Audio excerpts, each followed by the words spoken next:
Olá, eu sou Josinara Garcia e hoje vamos falar sobre o edital de seleção de projetos do PDRS-X 2024. O PDRS-X é o Plano de Desenvolvimento Subregional do Xingu. Ele foi instituído via decreto em 2010 e foi atualizado em 2021. O PDRS-X ele veio a partir do leilão da ANEEL em 2009, onde a vencedora da UHE Belo Monte deveria aportar 500 milhões em projetos para o desenvolvimento na região. O início dos projetos foi em 2011, com o primeiro termo de referência para a seleção de projetos, e depois veio editais anualmente. Hoje o PDRS-X possui como governança o Comitê Gestor, que é conhecido como CGDEX. O Comitê Gestor possui 16 membros, que são representantes dos governos federal, estadual e municipal e representantes da sociedade civil. Atualmente, temos mais de 350 projetos apoiados nos 10 municípios contemplados.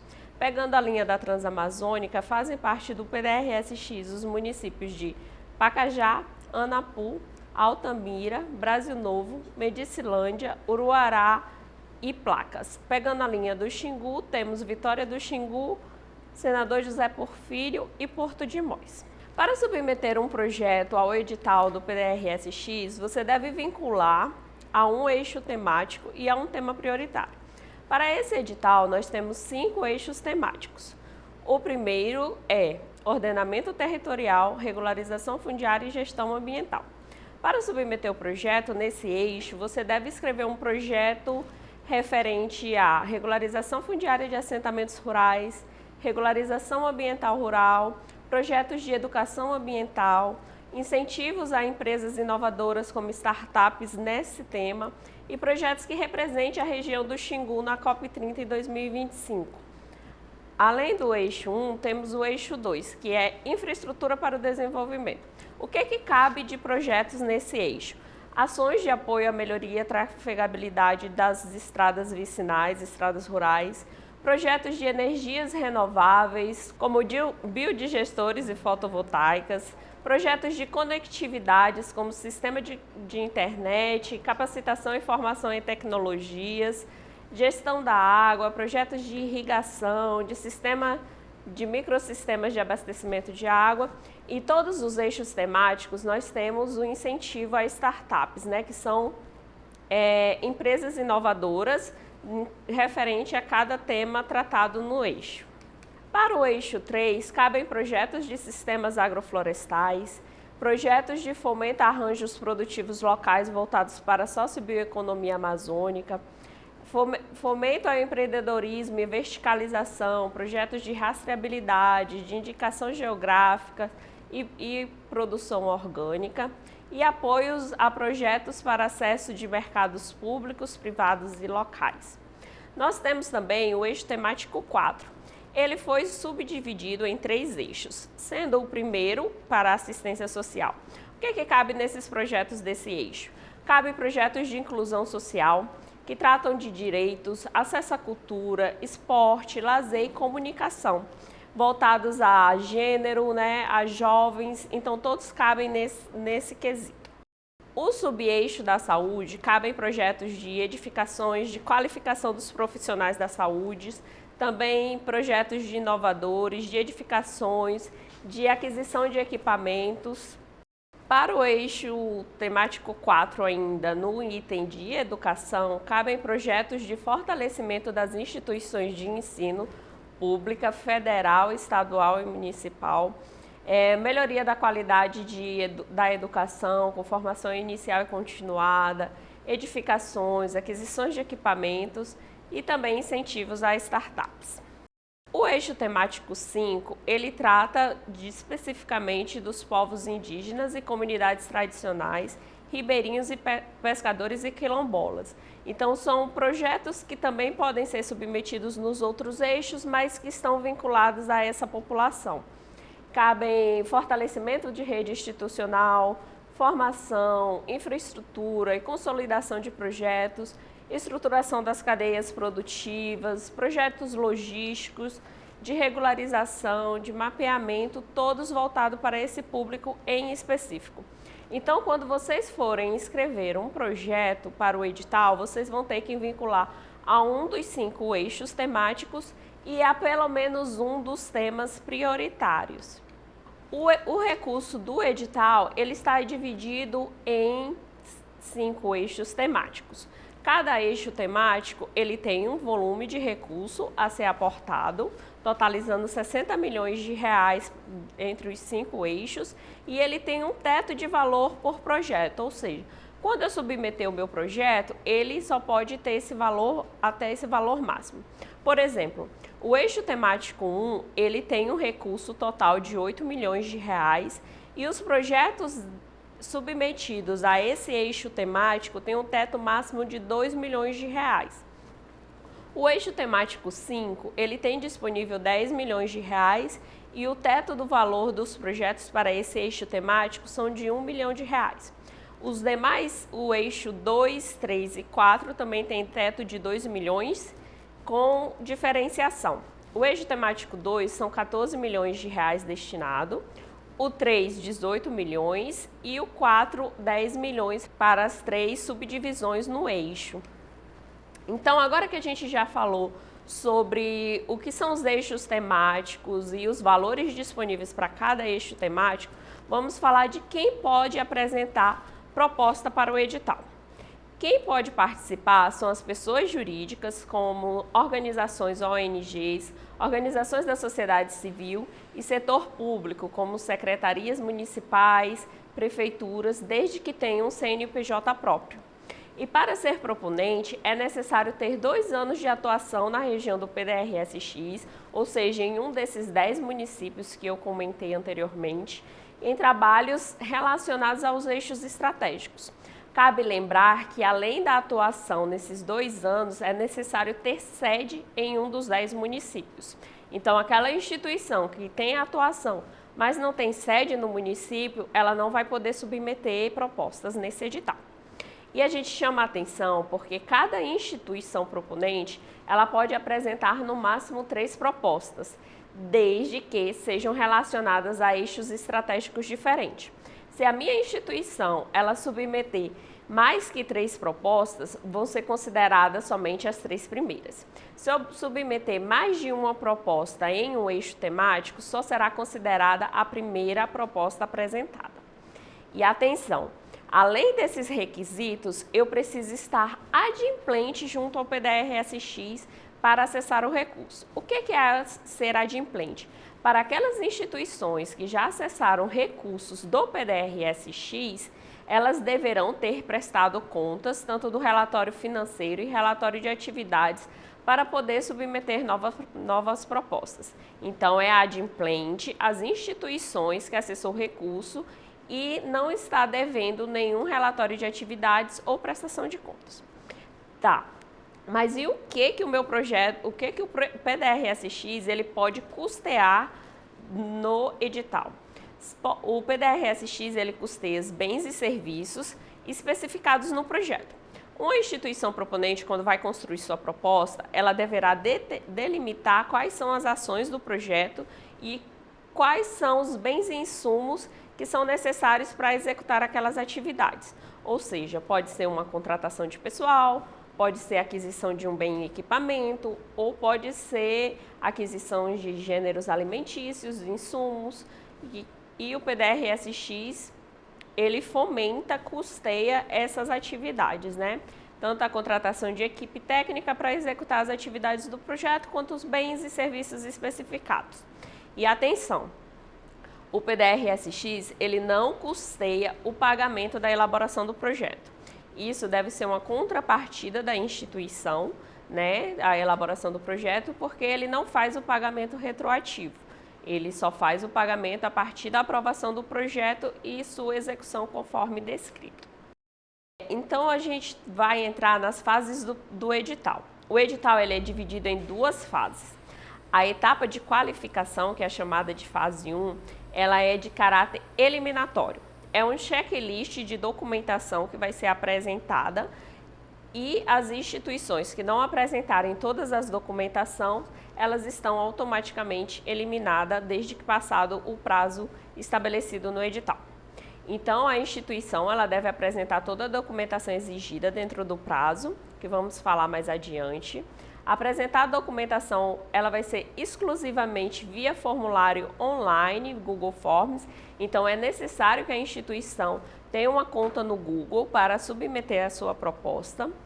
Todas as propostas recebidas, submetidas, elas receberão um protocolo, né, de recebimento, ou seja, se você submeteu uma proposta e ficou em dúvida ou não recebeu um protocolo com o número da sua proposta, que vai ser o número que vai acompanhar ela até a aprovação, você deve entrar em contato com o PDRSX para solicitar o número de protocolo ou saber o que aconteceu, se não foi enviada, se a internet caiu na hora, para poder acessar e ter o direito à submissão comprovado.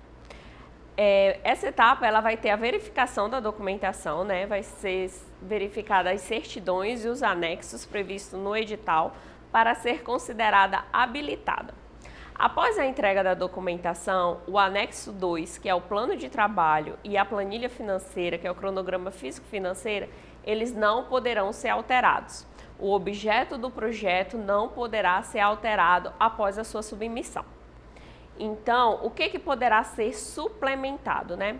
Você entregou todas as suas documentações, né? Tá no prazo do edital, fechou o prazo de 19 de agosto, que é a data limite. Então, a gestora do PDRSX, ela terá um prazo de 15 dias após o encerramento da data limite para fazer a conferência das documentações apresentadas. Passou esses 15 dias, vai ser publicada uma lista com as pendências da documentação. Por exemplo, eu apresentei uma certidão que estava vencida e eu não me atentei. Então, a empresa gestora ela vai fazer um checklist, né? Vai identificar que o meu documento estava vencido e vai solicitar que eu apresente um novo documento com data de validade. Então, eu vou ter 9 dias para complementar essa documentação, para apresentar essa certidão com a data de validade correta. Além da certidão, nesse prazo, eu vou poder também complementar os anexos.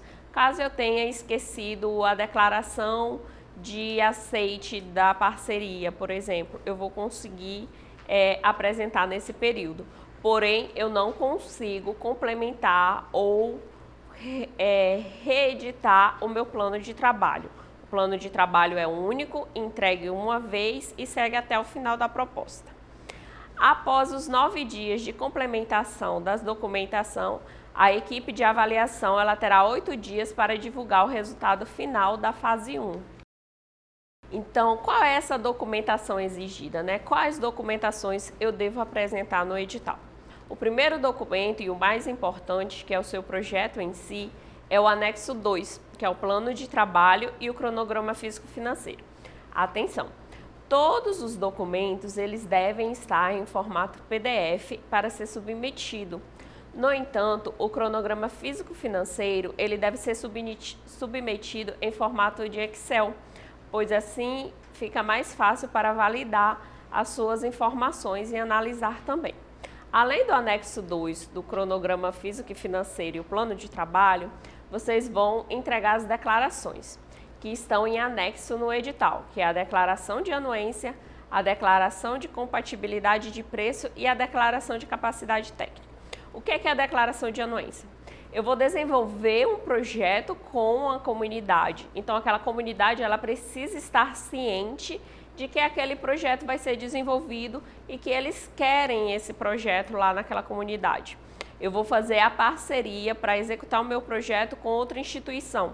Então, aquela instituição ela tem que estar ciente de que eu vou executar esse projeto e que eles vão ser parceiros na execução. E atenção, a parceira também deve estar adimplente junto ao PDRSX. Se você submeter uma proposta com um parceiro inadimplente, essa proposta ela não vai ser considerada. A declaração de compatibilidade de preço é onde a instituição está declarando que ela fez uma pesquisa no mercado e que aquele orçamento não está superfaturado.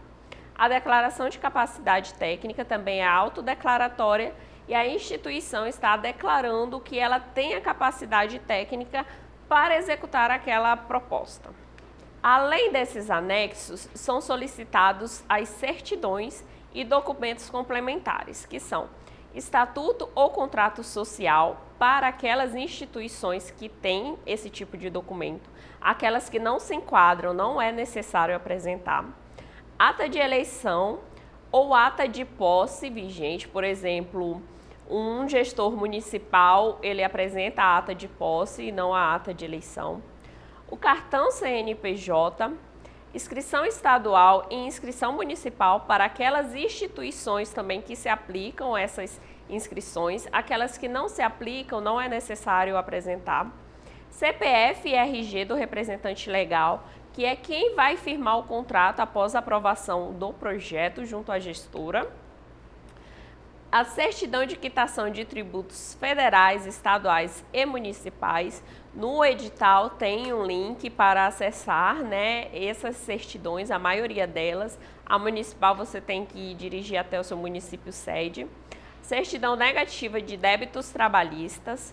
O nada consta criminal do responsável legal. Então, aquele representante que eu encaminhei o RG e CPF, eu também preciso apresentar a certidão criminal dele, negativa.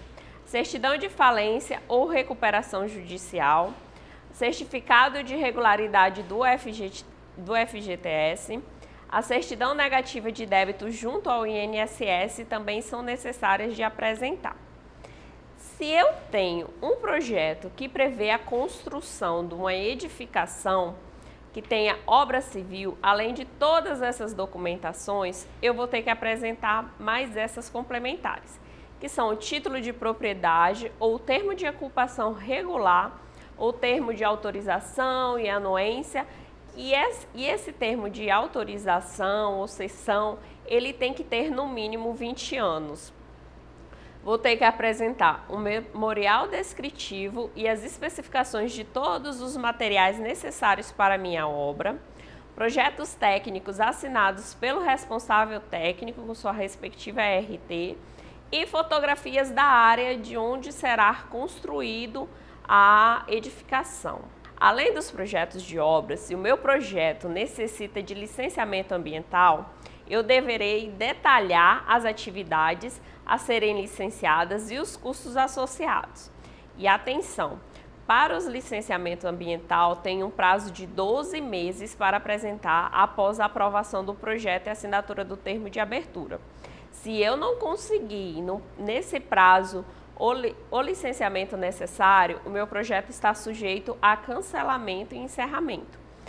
Então, o que eu vou fazer? Eu vou acompanhar o meu projeto, dei entrada nas licenças e se está passando o prazo e chegando ao final e eu não conseguir ainda esse licenciamento, eu vou entrar em contato com a empresa gestora, vou informar do acontecido, vou informar que, por exemplo, o órgão que faz o licenciamento solicitou um período maior que 12 meses para emitir a licença, que aí esse caso será julgado pelo CGDEX, que é a instância de deliberação do PDR-SX. Agora a gente entra na etapa 2, na fase 2, que é a etapa de seleção. A etapa de seleção, eu passei com minhas documentações ok, meu projeto foi submetido, estou todo ok, então eu sigo para atender os critérios de avaliação dos projetos. Quais são os critérios de avaliação na etapa de seleção? Que é a análise da minha proposta escrita. Eles são divididos em 4 critérios. O primeiro critério, ele vai avaliar a relevância do projeto e tem peso 3. Então, o que ele vai avaliar? Se ele está na área impactada pela UHE Belo Monte, se ele está vinculado a um dos Objetivos de Desenvolvimento Sustentável, os ODS, se ele está vinculado a mais de um eixo temático, porque eu vou escolher o eixo temático prioritário que minha proposta vai concorrer nos recursos. Mas a minha proposta, ela pode dialogar com mais de um eixo temático. Então, isso contará uma pontuação maior para o meu projeto. O critério 2, ele vai verificar a efetividade operacional e a implementação da proposta. Ele tem peso 2. O que é que vai ser verificado aqui? Vai ser verificado se eu escrevi bem as minhas metas, as minhas atividades, se o meu objetivo é alcançável, se eu delimitei um recurso que dá para executar a proposta que eu estou submetendo. Então, vai ser capacidade operacional da instituição em executar aquela proposta. O critério 3 é de inovação e potencial de impacto. Ele tem peso 3. Então, o que vale aqui? O que vai contar? Se a minha proposta ela vai trazer uma metodologia inovadora, é algo novo na região ou para aquela comunidade, se ela tem um potencial de impacto escalonável, né? Se a partir desse projeto eu consigo atender, abranger mais pessoas, ou se o impacto, apesar do projeto ser pequeno, eu consigo ter um impacto maior naquela comunidade, é o que vai valer nesse critério. O critério 4 é o potencial de multiplicação e inspiração. Esse critério tem o peso 2. O que vai ser avaliado? Se a minha proposta ela vai poder ser utilizada em outro contexto, em outra região, se ela vai poder inspirar novos projetos na mesma linha de atuação, se além do projeto o investimento do PDR-SX foi para 50 beneficiários e a partir dele, do encerramento, eu vou conseguir multiplicar para 100 beneficiários. É esse critério que vai ser avaliado. Então, qual é a trilha que a gente tem? Nós temos os projetos habilitados, que são na fase de documentação. Então, eles vão passar por uma avaliação pelos pareceristas.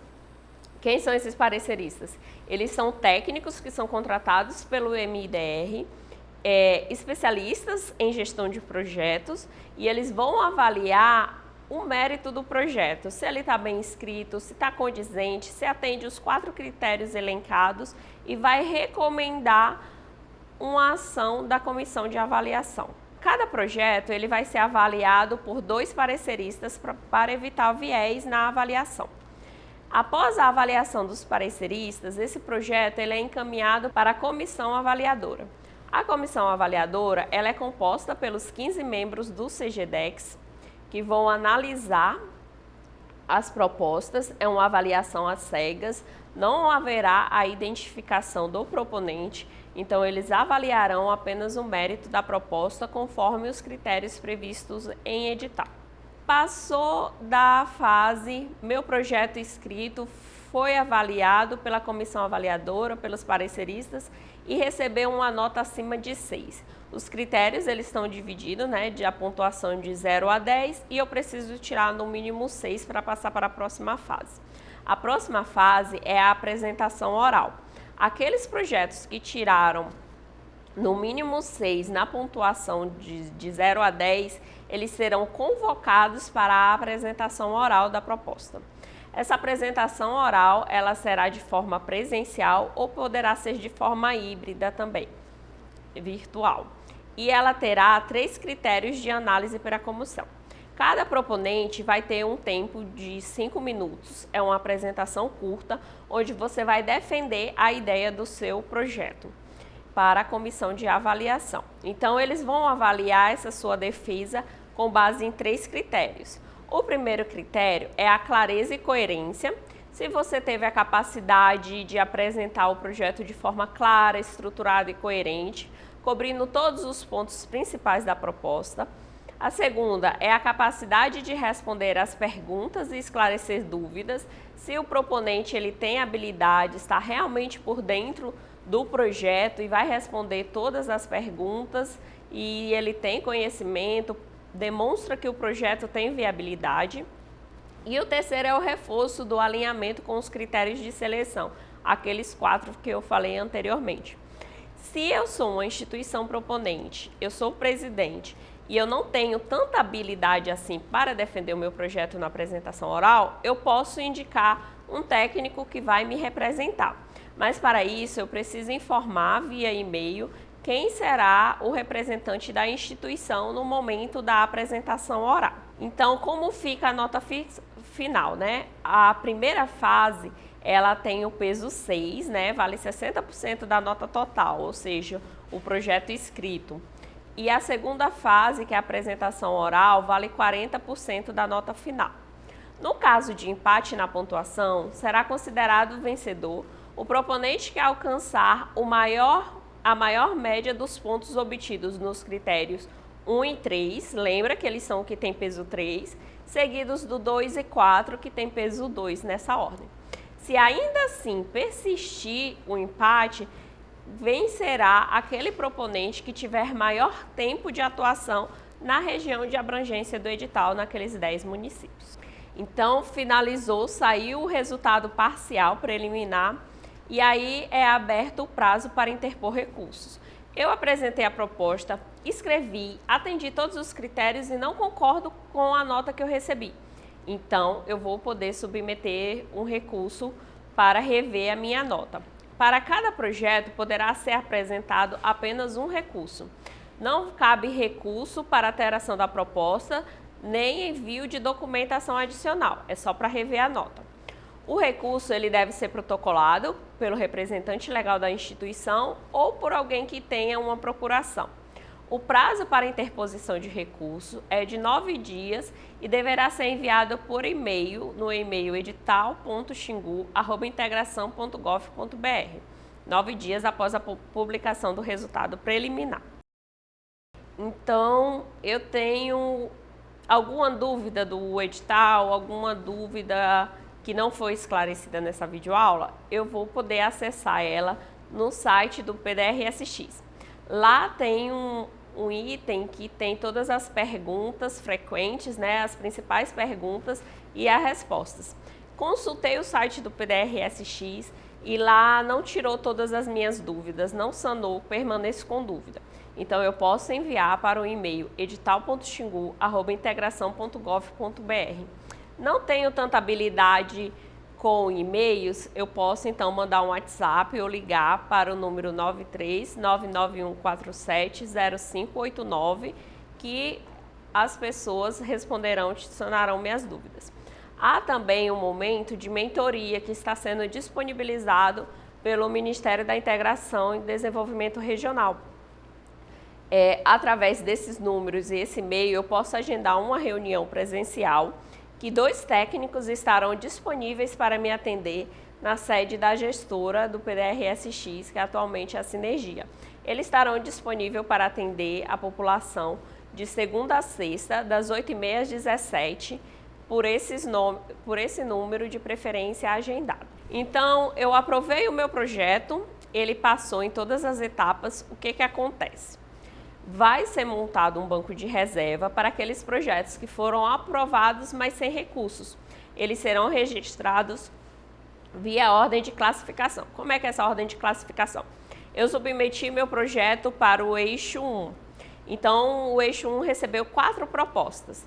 Só que as 3 primeiras propostas, elas consumiram os 8 milhões que tinham no eixo disponível. Então, eu tive o mérito do meu projeto avaliado e ele passou, mas o recurso disponível não cobriu, não contemplou minha proposta. Então, ela vai ficar num banco de reserva para posterior deliberação do CGDEX em uso futuro. Saiu o resultado final, saiu a lista dos projetos aprovados. Os proponentes eles serão contatados pela empresa gestora para poder apresentar a documentação para assinatura do termo de abertura do projeto. Não é porque o meu nome saiu na lista final no site que eu já vou iniciar a execução do projeto. A execução do projeto ela só pode ser iniciada após a assinatura do termo de abertura do projeto junto à empresa gestora. Então, eu tenho um prazo de 30 dias corridos para apresentar essa documentação. Se eu não apresentar essa documentação, não entrar em contato com a empresa gestora, a minha proposta ela vai ser desclassificada automaticamente e o projeto que está no banco de reserva ele vai ser chamado para me substituir. Então, é muito importante que ao inserir os dados de telefone e e-mail da instituição na proposta, sejam endereços que tenham acesso constante para evitar perder o prazo de convocação. E a gente tem um cronograma com as principais datas, né? As propostas elas devem ser submetidas ao edital até dia 18 de agosto, que é o prazo final, mas não deixe para o último dia para apresentar, pode dar problema com conexão de internet, formulário cair, então é melhor enviar com antecedência. Em setembro inicia as análises dos pareceristas e da comissão de avaliação Dia 16 de outubro, sai a lista preliminar das propostas selecionadas. O período de 21 de outubro a 8 de novembro é o período de avaliação oral. Então, programe-se caso o seu projeto seja selecionado para estar presencialmente na apresentação e defendê-lo. No dia 15 de novembro, sai o resultado preliminar da fase 2 e do dia 16 ao dia 24 de novembro é o período para interpor recurso. Em dezembro, dia 9, sai o resultado após o período de recurso. Dia 11/2 vai ser a reunião do CGDEX para homologar o resultado das propostas selecionadas e dia 13 será a divulgação final do resultado no site do PDRSX.